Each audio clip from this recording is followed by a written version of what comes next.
Fala pessoal, sejam bem-vindos ao podcast Cara dos Esportes. Gabriel Martins aqui para mais um episódio sobre NBA, playoffs da NBA que estão pegando fogo. A gente vai falar sobre as séries que já tem uma definida, duas próximas da definição, mas jogos ótimos e eu sinto que essa primeira rodada dos playoffs estão entregando mais do que de costume. No programa de hoje aqui eu tô com meu amigo Vitor Buratini, jornalista especializado em NBA. A gente não vai falar sobre... Eu peço desculpas aos torcedores do Celtics, do Magic, do Pacers e dos Bucks. A gente não vai falar sobre essas duas séries. A gente vai falar sobre Lakers e Wolves, Knicks e Pistons, Warriors e Rockets, Nuggets e Clippers, Thunder e Grizzlies, Cavaliers e Heat. Questão de logística aqui a hora que a gente tá gravando, mas vai ter tempo para falar sobre essas outras séries mais pra frente. Buras, seja bem-vindo mais uma vez ao podcast Cara dos Esportes. Vamos começar por Minnesota Timberwolves, Los Angeles Lakers. Os Wolves abriram 3-1 num jogo que em determinado momento parecia que os Lakers tinham bem encaminhado, parecia que iam empatar a série, mas os Wolves fizeram um último quarto muito forte e eu achei que os Lakers ficaram sem gasolina no tanque no último quarto, porque o J.J. Redick, técnico da equipe, colocou todos os titulares menos o Jackson Hayes para jogar muitos minutos. O Rui Hachimura jogou 41, LeBron 46, Doncic 46, Austin Rivers 35 e o Dorian Finney-Smith, que é basicamente titular da equipe, ele só não começa o jogo, jogou 41. E eu achei que a equipe perdeu fôlego no final, o Wolves estava mais fresco e venceu o quarto por 32-19 e venceu o jogo. Aqui acabou? Cara, assim, a gente nunca pode tirar um time com LeBron James do páreo, né? Porque a gente já viu aí muita coisa impressionante acontecendo. Mas, na minha opinião, vai dar Wolves. Eu acho que, assim, quando o Lakers fez a troca lá pelo Doncic, né, ninguém imaginava que fosse ter um efeito imediato que a equipe fosse fazer aí uma run longa nessa temporada, até porque tem algumas lacunas no elenco, né? Acabou que na temporada regular acho que eles tiveram, nesse período com o Doncic, um desempenho até melhor do que esperado, né? Ficaram em uma ótima posição ali na Conferência Oeste, mas nos playoffs acaba fazendo as peças que faltam, né? Que a gente falava que faltavam, estão realmente fazendo muita falta aí. E o Timberwolves tem um elenco aí que é bem interessante, teve uma temporada regular mais fraca ali, abaixo do esperado, mas agora com Anthony Edwards jogou muito hoje, que partida absurda dele. O Julius Randle tá fazendo playoffs interessantes, eu acho. E, acho que bom, mais do que interessante. Eu acho que mais do que interessante, pra mim, ele tem sido o melhor jogador. Porque o Anthony Edwards não vinha fazendo uma grande série até agora. Acho que o Randle tem sido o melhor jogador do time na série como um todo. Ele tá sendo o que muitas vezes ele não é, né? Que é consistente, né? Ele tá conseguindo encontrar essa consistência. Então, assim, eu acho que vai acabar... Acho que o Lakers até pode ganhar mais um jogo aí, mas eu acho que o Timberwolves vai acabar fechando, né? E, enfim, acho que não tem muito que o torcedor do Lakers ficar exatamente triste, porque você tem aí pro futuro LeBron James e Luka Doncic, mas, sem dúvida nenhuma, acho que o futuro é melhor do que o presente aí pro Lakers. Acho que a próxima temporada eles vêm mais forte, apesar de eu não tô tirando eles do páreo, mas eu acho que vai dar Timberwolves. Parece que você tá tirando sim, Buras. E o Naz Reid também, sim. sempre elogiar ele. Naz Reid, apenas. Porra, cara, o que ele joga ele seria uma peça, inclusive, pro Lakers perfeita. Não sei, eu gostaria de ver mais o Lakers indo atrás de um operário da bola ali na posição de pivô, mas assim, 3-1 é um buraco muito difícil de se sair. E eu concordo plenamente com o ponto que você tocou. Quando a troca é feita, a gente não tinha expectativas pro Lakers esse ano, né? Só que o time, acho que meio que criou essas expectativas porque jogou melhor do que o esperado, né? Após a janela de trocas, né? Só que eu lembro que no preview dos playoffs eu falei sobre isso, não era o melhor dos matchups pro Los Angeles Lakers, essa série contra o Minnesota Timberwolves. E nesse domingo a gente viu muito do porquê, né? É um time mais jovem, é um time com mais opções, né? É um time que vem do banco nas Reed, Donte DiVincenzo, Nico Alexander-Walker, né? E é um time que tem a linha de frente grande.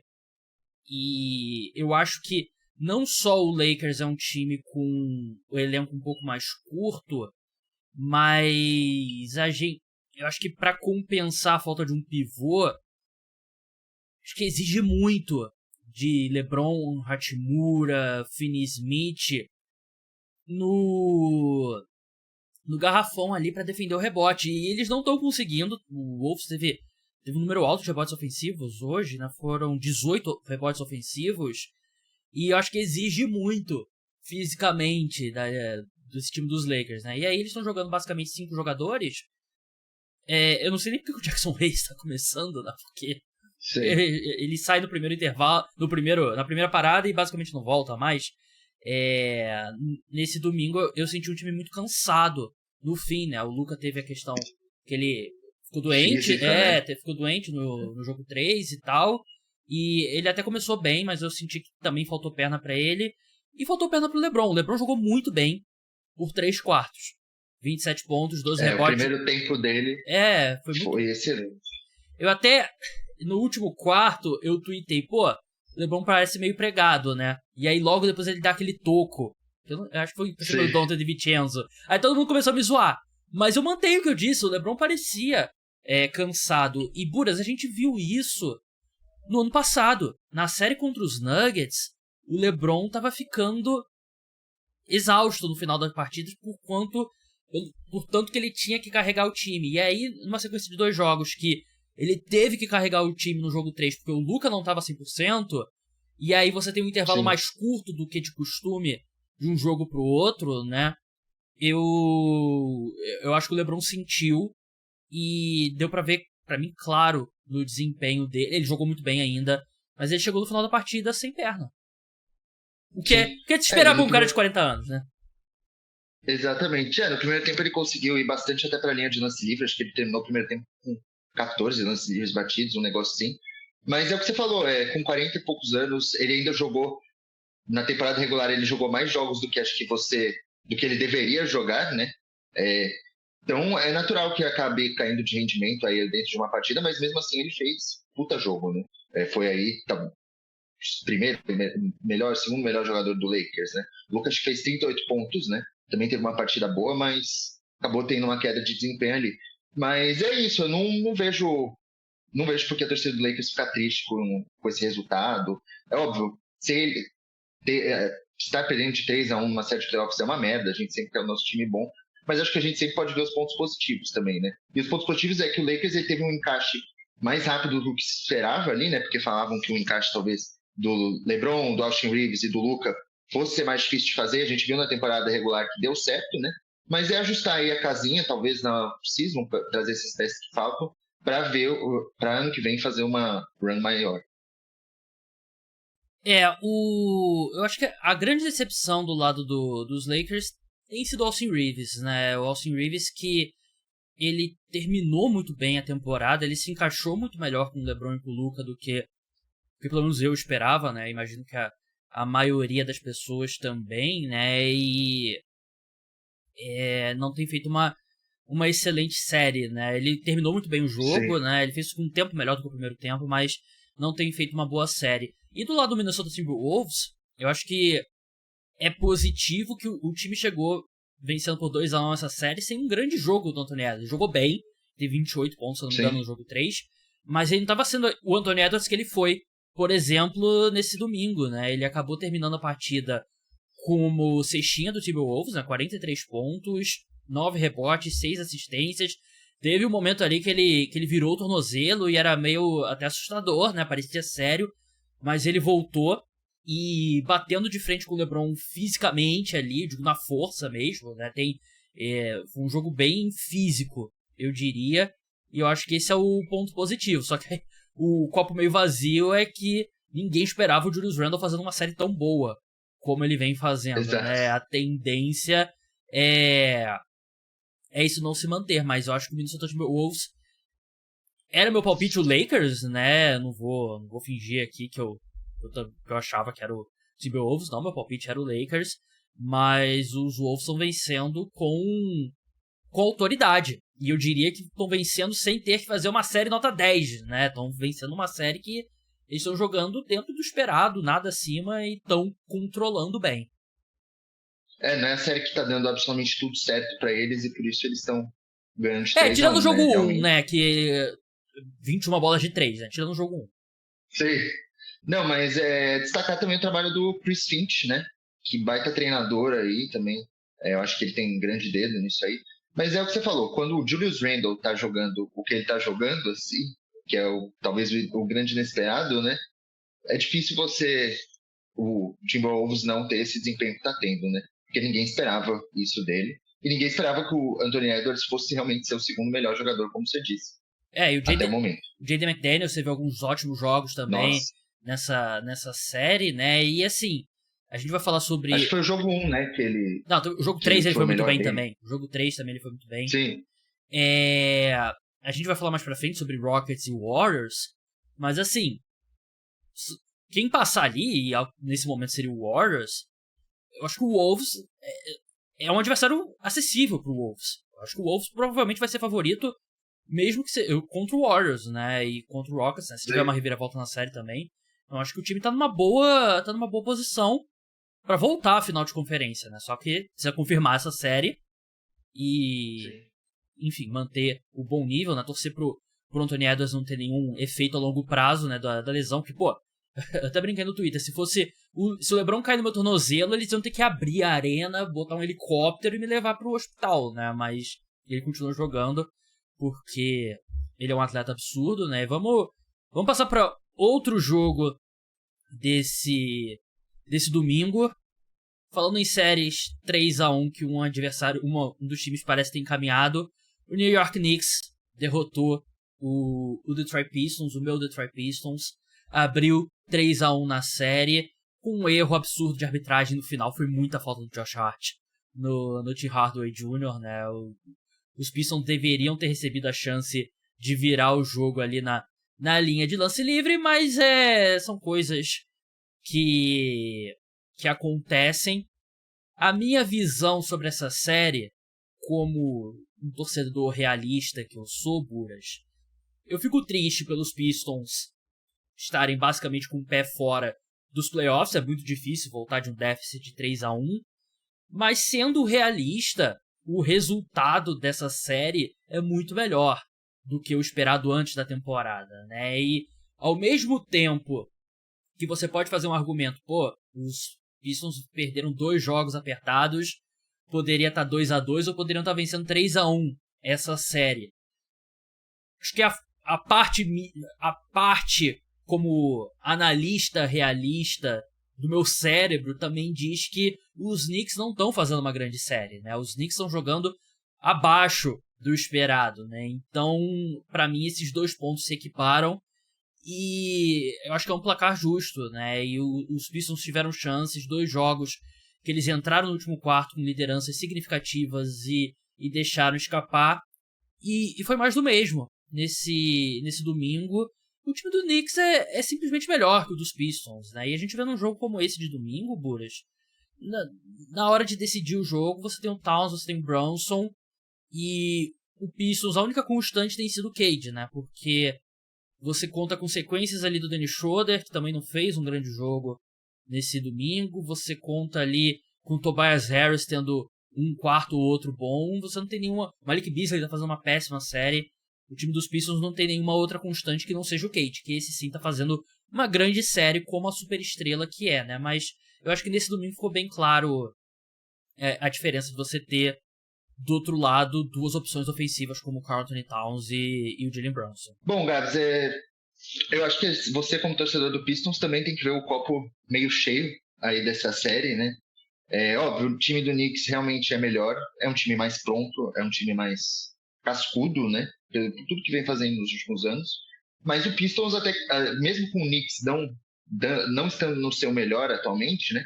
O Pistons tem conseguido fazer uma série equilibrada e eu acho que antes do começo da temporada regular, ninguém imaginava que o Pistons conseguiria ir para os playoffs sem nem passar pelo play-in, né? Então, realmente, pelo menos, é o que você falou, O Cade Cunningham é a única constante do Pistons, né?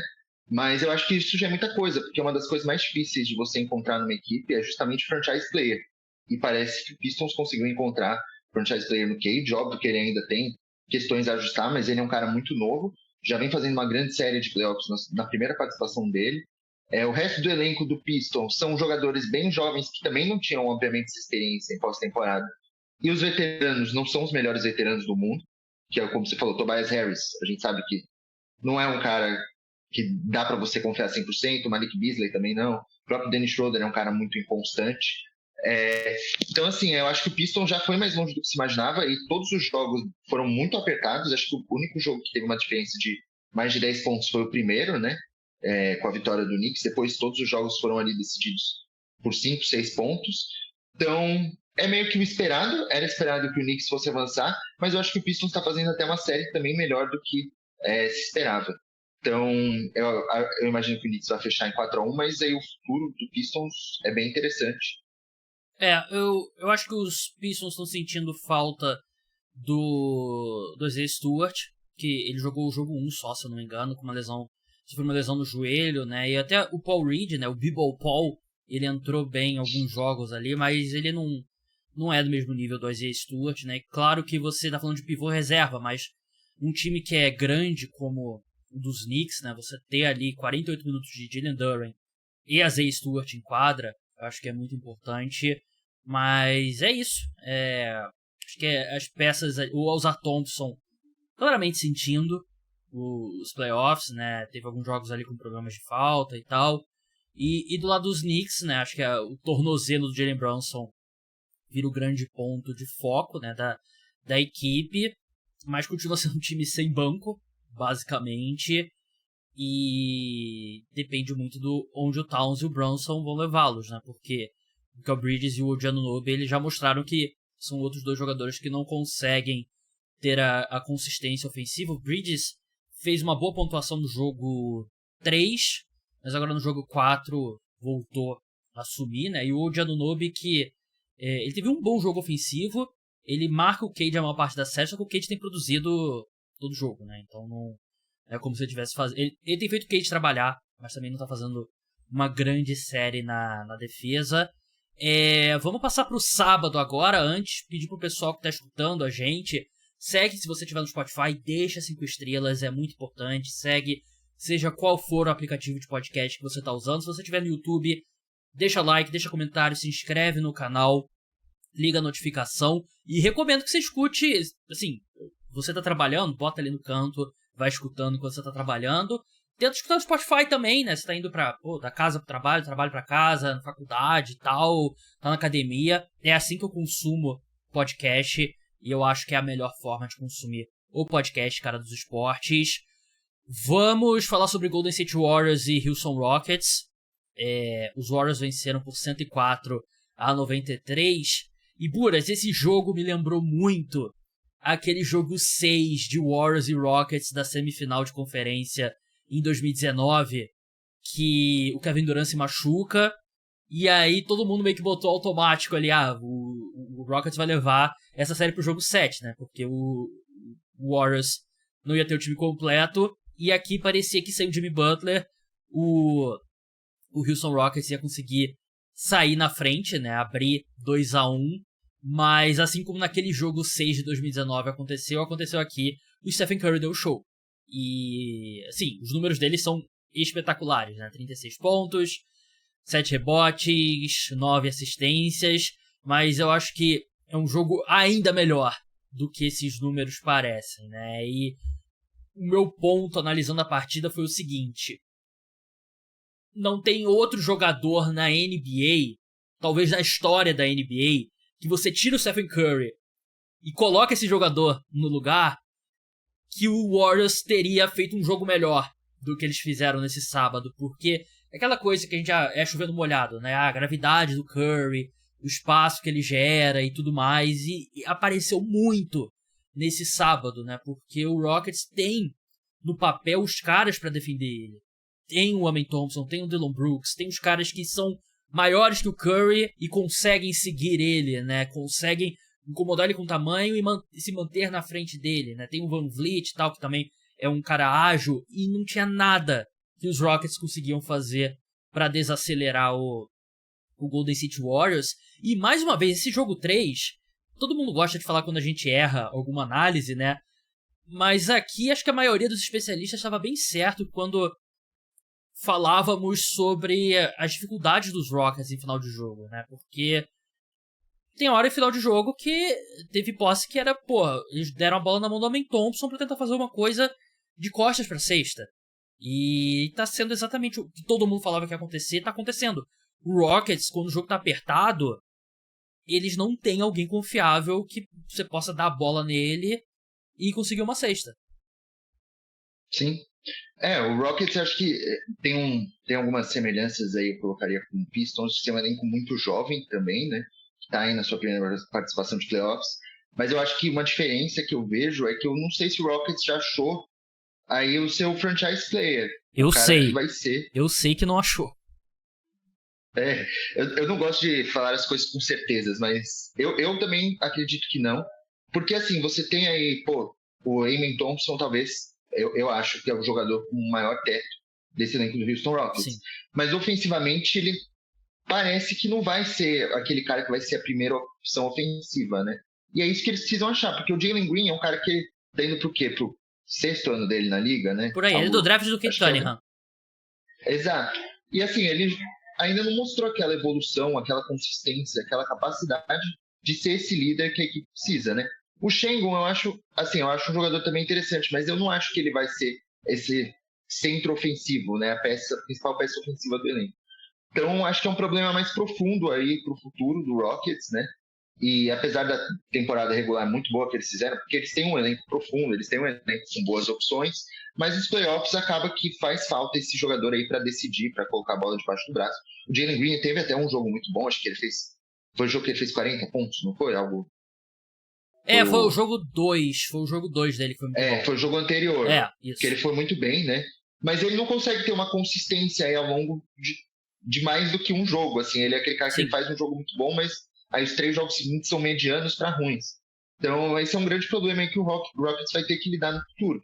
Enquanto isso, o Warriors, você falou, tem o Stephen Curry aí que, quando entra ali na zona, é o que a gente já falou, acho que em vários podcasts, ele é o cara talvez mais difícil aí de se marcar quando ele tá no momento dele ali. Uhum. E eu vi uma estatística que, se eu não me engano, desde na era Curry, o Warriors acho que venceu 15 jogos 3 de série de playoffs, e todas as vezes que venceu o jogo 3, ele acabou conseguindo fechar a série avançando. Então, eu coloco o Warriors aí como o grande favorito para fechar essa série, né? Uhum.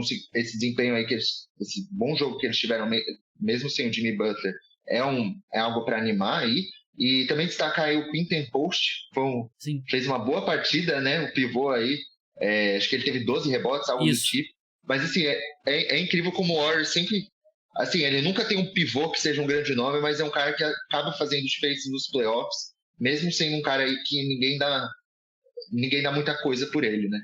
Verdade, né? Tem tudo. Ele, antes dele, Kevon Looney, teve o Trayson Jackson Davis em determinado momento e tal. E.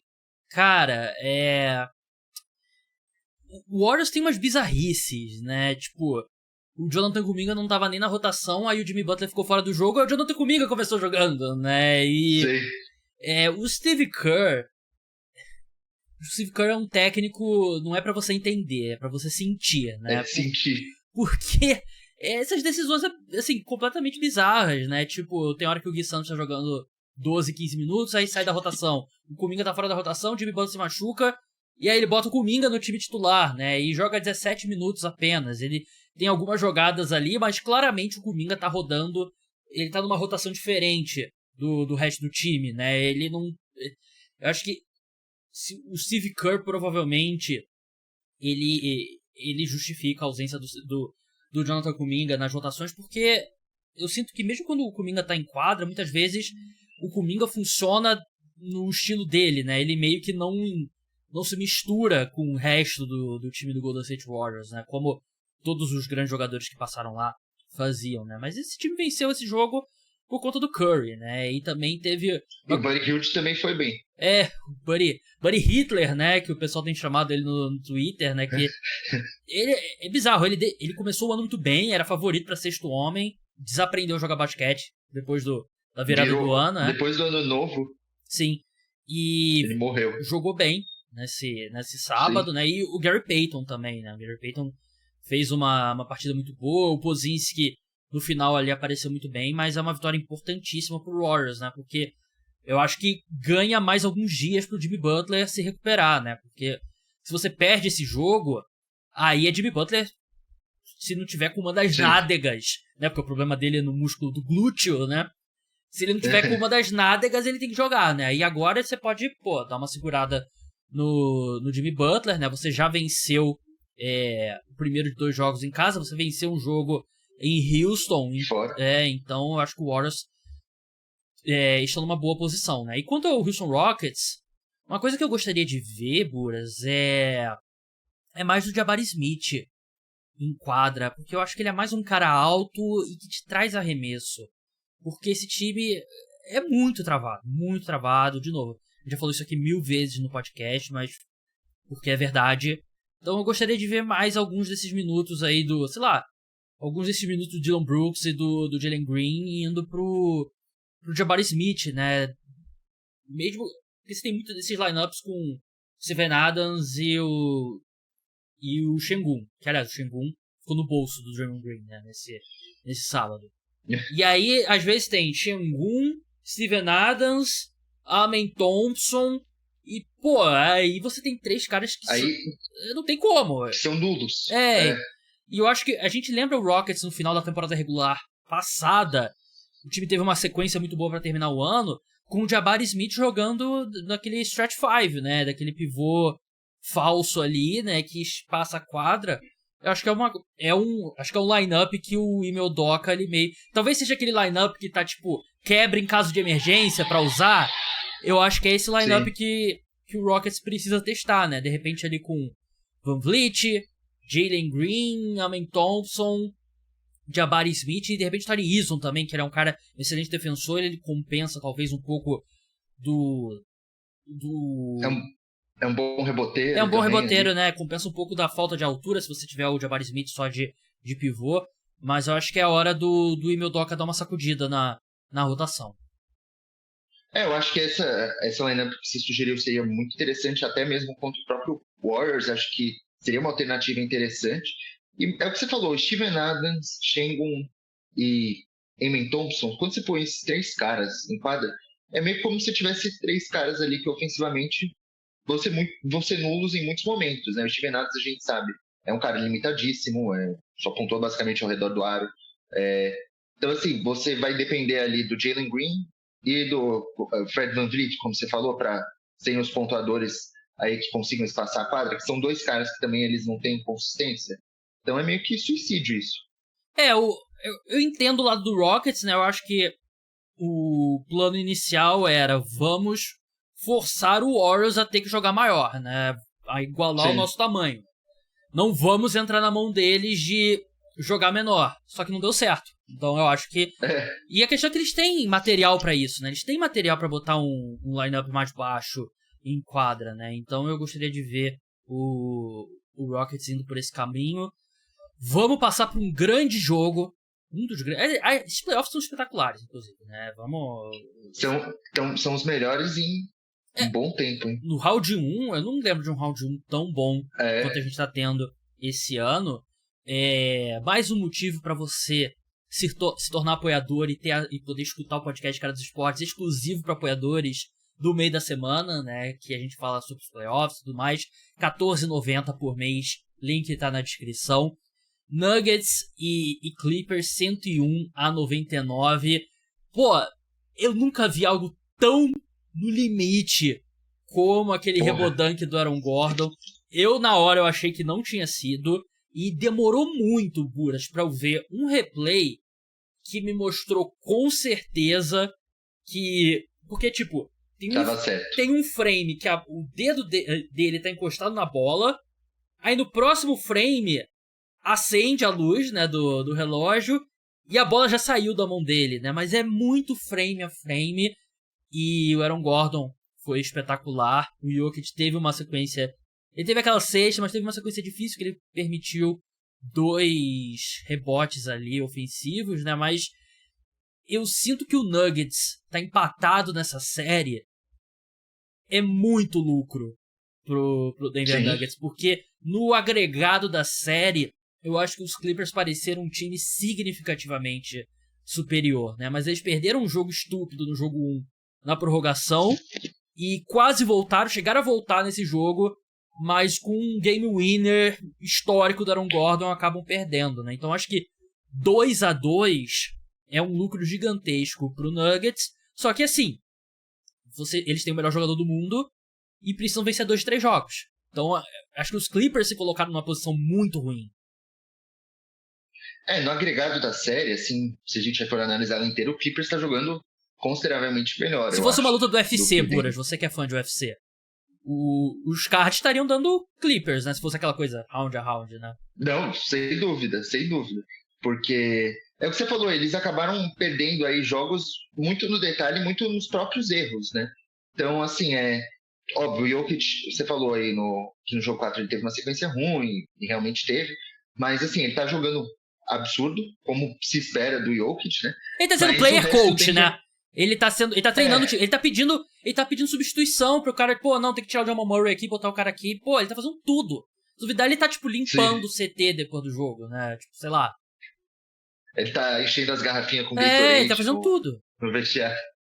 Mas, o Denver Nuggets a gente falou, acho que no último podcast que eu participei antes dos playoffs, né, sobre todos os problemas que a equipe tem de, enfim, profundidade, de Michael Porter Jr., que é um problema por si só, e tá sendo um problema por si só nesses playoffs. Mas eles têm o melhor jogador do mundo que é capaz de colocar diversos jogos aí no bolso e ganhar eles sozinhos, né? Mas também é uma série que tá bem apertada, acho que foi também acho que o jogo 3, se eu não me engano, que o Clippers ganhou ali por mais de 30 pontos, né? Aquele jogo ali foi um baile do Los Angeles Clippers. Isso mesmo. Foi acho que 34 pontos, né? Algo assim, foi mais de 30 pontos. Por aí. Mas realmente, assim, é uma série que tá muito aberta, né? Apesar do Clippers ser o melhor time, mas tá muito aberta justamente porque o Jokic pode acabar tendo um jogo de 35 pontos, 20 rebotes e 10 assistências. Mas o que o Clippers tá jogando acho que tá surpreendendo muita gente, porque foi uma equipe que foi pouco falada, né, ao longo da temporada regular. Mas tem ali um elenco bem profundo também, muito mais profundo, eu acho, do que o elenco do Denver Nuggets. Tá com o Kawhi Leonard, que tá jogando absurdo nesses playoffs. Tá sendo o que a gente esperava que o Kawhi sempre fosse, né? Mas ele nunca consegue ser, justamente porque ele não joga a temporada regular, basicamente. Mas se ele conseguir se manter saudável para jogar nos playoffs, tá ótimo, né? Então, tá uma série muito divertida. Esse game winner aí do Aaron Gordon, pô, espetacular aí, um dos mais fodas que eu lembro de ter visto, né? Ainda mais por ser nos playoffs, deixa tudo mais especial. Mas, assim, eu ainda coloco o Clippers como favorito para passar. Eu acho que eles vão acabar avançando, né? Porque a rotação do Denver é muito curta, poucos jogadores estão ali realmente em grande fase, né? Estão rendendo o que se espera. E eu acho que o elenco do Clippers vive, no geral, um melhor momento. A questão aqui, né? O Kawhi tem sido realmente espetacular, né? É com folga o melhor basquete que ele joga, acho que desde os Raptors, pra ser sincero. Eu acho que é aquele ano dele com o Toronto, né? E se ele consegue, jogadores completamente diferentes, mas se ele consegue gerar um empate entre ele e Jokic, e ele conseguiu algumas vezes nessa série, o resto do time dos Clippers é muito melhor, né? E o Westbrook, ele se machucou, não jogou no sábado, né? Todos os titulares do Nuggets jogaram pelo menos 42 minutos. É muita coisa, né? O Jokic, o Nuggets tá jogando, não é que tá jogando no limite, tá jogando acima do limite fisicamente, né? E tecnicamente, Jamal Murray não tá fazendo uma grande série, Michael Porter Jr. não tá fazendo uma grande série, os dois estão sendo decepções. O Aaron Gordon tá jogando muito bem, eu acho que o Aaron Gordon tá jogando muito acima do que a gente esperava, e o Jokic tá sendo o Jokic, né? Ele tá com um número mais alto de turnovers do que a gente tá acostumado, né? Tipo, no jogo 3, se não me engano, foram 7 turnovers dele, mas eu acho que isso é muito mais pela exigência que ele tá tendo. E eu tô sentindo o Jokic, alguns dos erros dele eu acho que vem de cansaço. Por exemplo, ele tem um aproveitamento mais baixo de lance livre nessa série. Eu acho que isso é muito cansaço, né? Ninguém vai confundir o Jokic como um dos caras mais atléticos, né, da NBA. E eu acho que ele tá sentindo esse peso que ele tá tendo que carregar, porque, obviamente, vou falar que não é nenhuma outra coisa de outro mundo, né? A melhor versão desse time foi quando o Jamal Murray conseguia ser a segunda estrela, né? E o Jamal Murray, há séculos, não é mais esse cara, né? E o Kawhi, segundo tempo, muito bom, trouxe o time de volta, né? O Harden, acho que tá meio que sendo o Harden, né? Dos playoffs que a gente espera, não tão ruim até assim, mas acho que não é o mesmo Harden da temporada regular. E eu concordo com o Buras, eu mantenho meu palpite aqui pra Clippers vencendo essa série, só que, pô, o Jokic, você precisa vencer 2 de 3 jogos, e você tem o Jokic. Eu acho que os Nuggets podem passar aqui nessa série. E Buras, você é torcedor do Oklahoma City Thunder. A gente vai falar sobre Thunder e Grizzlies agora, a primeira série que chegou ao fim. Thunder venceu 117-115. Pra você, óbvio, você quer que vá a 7 jogos, né? O objetivo aqui é que eles caiam na porrada, vão a 7 jogos. Mas eu sinto que, nesse momento, o Clippers seria um adversário bem mais difícil pro Thunder, por conta dessa força que o time tem nas alas, né? Principalmente com o Kawhi. Acho que, obviamente, você não vai querer falar, não sei se você vai querer falar em voz alta, né? Porque tem sempre aquele risco, né? Mas prefere enfrentar o Nuggets, né? Eu prefiro. Até porque o Clippers, é o que eu falei, tem um elenco bem profundo, tal qual o Thunder. O Nuggets, provavelmente, se for enfrentar o Thunder, vai chegar totalmente sem perna. E aí, com um elenco ainda curto, a fórmula que desastre pra eles. Sim, e eu acho que o Thunder poderia sobreviver ao Jokic de, sei lá, 40, 20 e 10 todo jogo, né? Mas sim, você bota o Caruso, sei lá, bota o Lu Dort no Jamal Murray, o Jamal Murray não vai jogar, né? Ele não vai conseguir nem entrar na quadra, né? E acabou essa série, o Oklahoma City Thunder 117, Memphis Grizzlies 115, né? Já tava bem encaminhado, o Grizzlies deu alguns sinais de vida nos últimos 2 jogos. Mas, Buras, eu quase te mandei essa pergunta no WhatsApp e eu pensei assim, pô, vou esperar pra levantar esse ponto no podcast. A gente viu, mais uma vez, o Memphis Grizzlies jogando melhor sem o Ja Morant. Não é um fenômeno recente. A gente tem visto nos últimos anos, você pega recortes de números, assim, Ja Morant fora, Ja Morant em quadra, não faz diferença positiva, né? E tem alguns números que são melhores dos Grizzlies sem o Ja Morant. E os Grizzlies, inegavelmente, jogaram melhor contra o Thunder sem o Ja Morant. Fizeram o melhor jogo deles na série sem o Ja Morant, nesse jogo 4.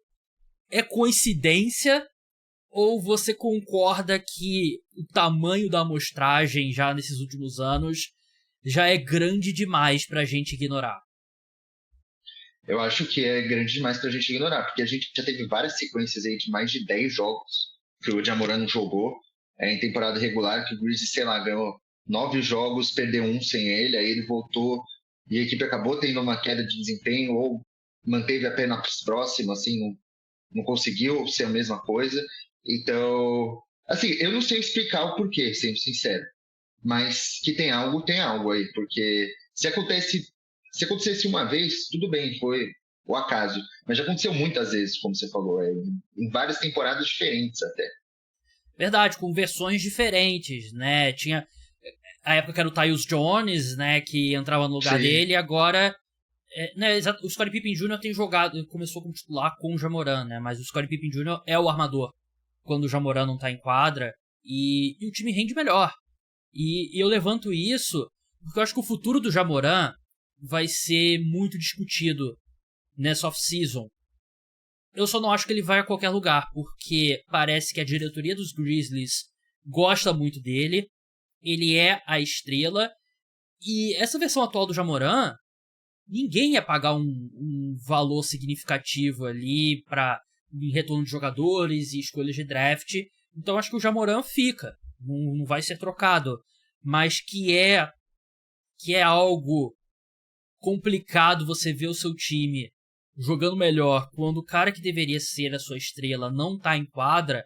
Eu acho que é uma equação difícil pro Memphis Grizzlies resolver, e não só ele, eu achei que tanto o Jaren Jackson Jr. quanto o Desmond Bane também, eu achei que, tudo bem, a diferença do Grizzlies pro Thunder era imensa, né, mas esses dois caras eram pra ser ali o Big Three, né, com o Ja Morant, e acho que os três saem desses playoffs como decepções.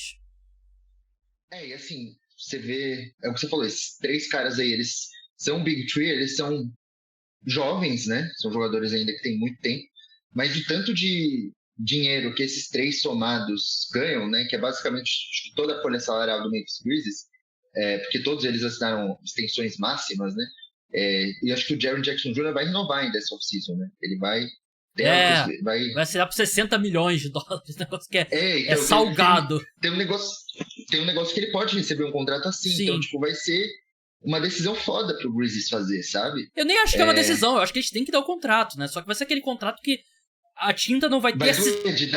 a tinta não vai ter secado ainda no papel e tu já vai ficar assim, putz, a gente vai pagar quanto pelo Jaren Jackson Jr.?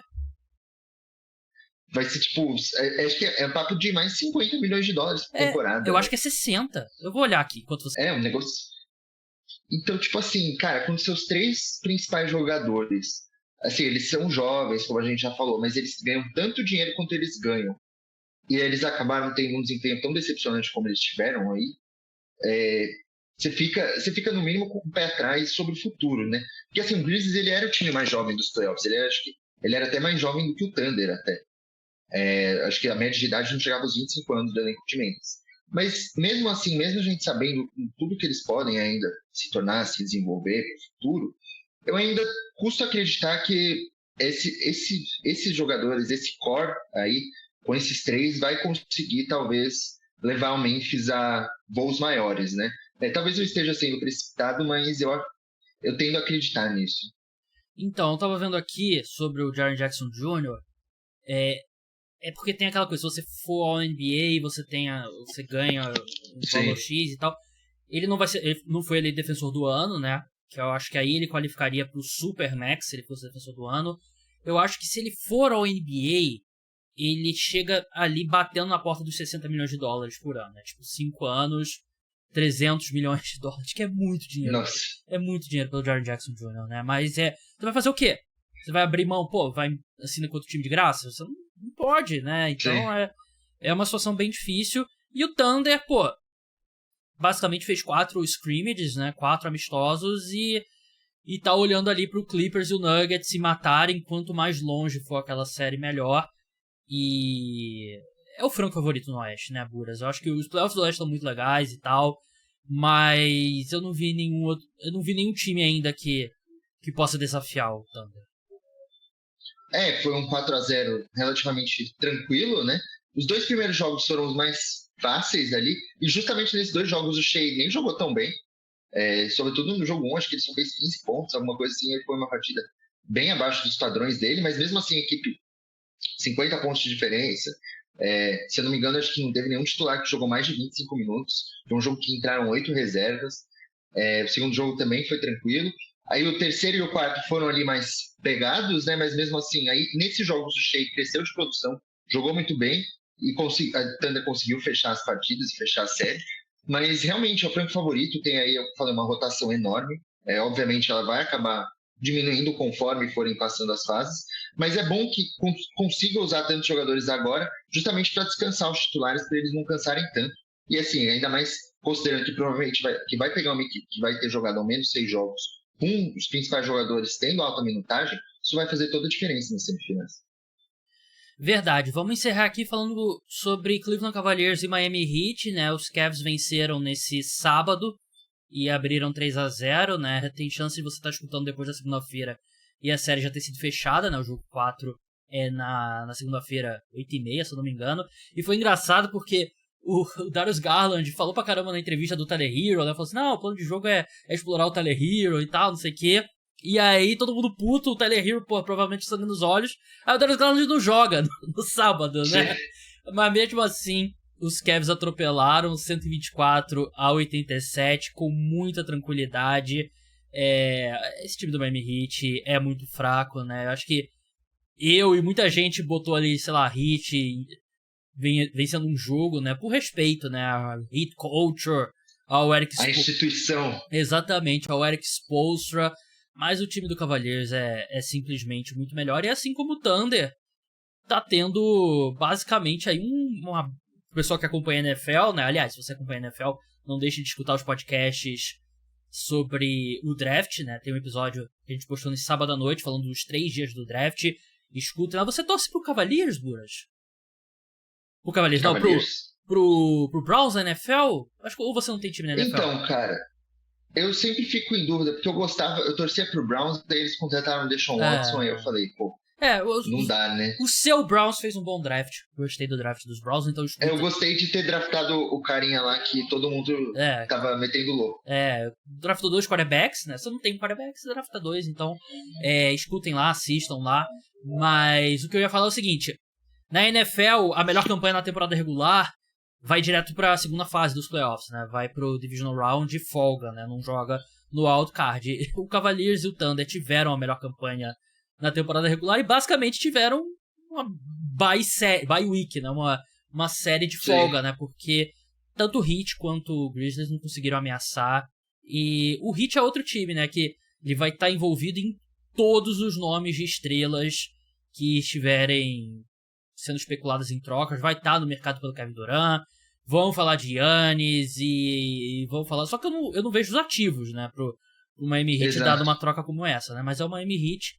Mas é claramente um time que precisa se reinventar. Uma equipe ali que tem muitos jogadores, eu acho, interessantes, né? Mas também falta o cara, né? Aliás, falta mais do que só o cara, na minha opinião, mas falta principalmente o cara, né?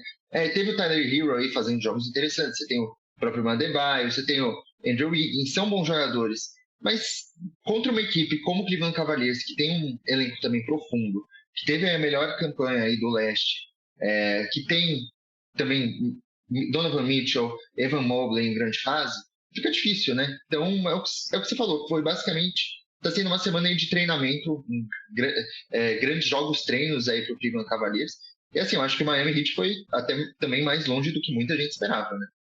A partir do momento que ele trocou o Jimmy Butler, ninguém acho que esperava literalmente nada.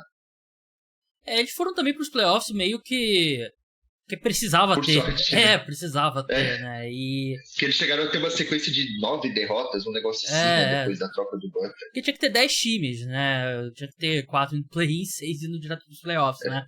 E, assim, a gente tá gravando aqui, Pacers e Bucks ainda nem começou, né? O jogo 4, né? O jogo 4, né? Acho que é. Jogo 4, né? Tá 2-1 pro Pacers e a gente imagina que o Pacers vai ser o adversário do Cavaliers. Eu não acho que é uma série simples pro Cavaliers, porque eu acho que o Pacers é um time bem treinado, é um time com muitas opções. Mas eu acho que até certo ponto é bom pro Cavaliers, porque é difícil a gente ver um seed número 1 que pouca gente fala do time, né? Fala-se pouco do Cleveland Cavaliers, né? Porque vamos ser sinceros, né? Ninguém tá assistindo Cavaliers e Heat, né? E eu acho que pra eles estão na mesma posição do Thunder, né? Torcendo ali pro Bucks roubar mais um jogo ali do Pacers, né? Pra estender. Dar uma estendida. Pra dar uma estendida, mas eu acho que é uma série. Eu acho que o Pacers pode dar uma série ao Cavaliers, mas se o Cavaliers jogar do nível que pode, eu acho que eles podem vencer sem sofrer muito susto. Sem dúvida. É o que você falou, a série Clippers e Heat, acho que aliás, Cavs e Heat é a mais sem atrativos que tem, né? Porque, assim, a do Thunder também era uma disparidade entre as equipes, né? Mas, pô, pelo menos o Grizzlies tinha o Jamoran, né? Poderia fazer ali uma graça, né? Mas essa Cavs e Heat não tem muita coisa, né? Mas eu acho que Cavs e Pacers, se concretizar, vai ser uma série bem interessante também. Eu coloco o Cavs também como favorito, né? Mas é o que você falou, acho que o Pacers ele tem aí um elenco com boas opções que podem dar uma dificuldade. Apesar do Cavs ser favorito, eu acho que significa aí um aumento na competitividade para a equipe, né? De um round para o outro. mas acho que eles ainda conseguem passar ali sem grandes dificuldades. Buras, muito obrigado pela sua participação, muito obrigado pelo seu Palmeiras ter sido derrotado pelo Bahia, ajudou o Flamengo a assumir a liderança, mas um grande abraço e até a próxima. Obrigado, até. Então é isso, pessoal, o podcast Cara dos Esportes volta no meio dessa semana com episódio exclusivo para apoiadores sobre a NBA, vai ter episódio também sobre a NFL, não deixem de acompanhar a cobertura da NFL, teremos mock draft de 2026. Simularemos a primeira rodada do draft de 2026 no próximo episódio do podcast Cara dos Esportes da NFL. O maior desafio é definir qual vai ser a ordem do draft, né? Uhum. Eu e o João chegamos ao acordo que vai ser definido pelas odds de vencer o título da NFL. Então, quanto menores as odds, né? Tipo 2.000 para 1, aí a gente vai colocar e vai sortear e tal, os que estiverem empatados, mas assim que vai ser definida a ordem. Então vai ser um programa bem legal, eu espero que vocês gostem, se tornem apoiadores, é vital para manter o podcast Cara dos Esportes no ar. Vocês ouviram, teve alguma propaganda nesse podcast? Não teve nenhuma propaganda nesse podcast, então é sinal que a gente precisa desse financiamento coletivo. Então, um grande abraço a todos, tchau!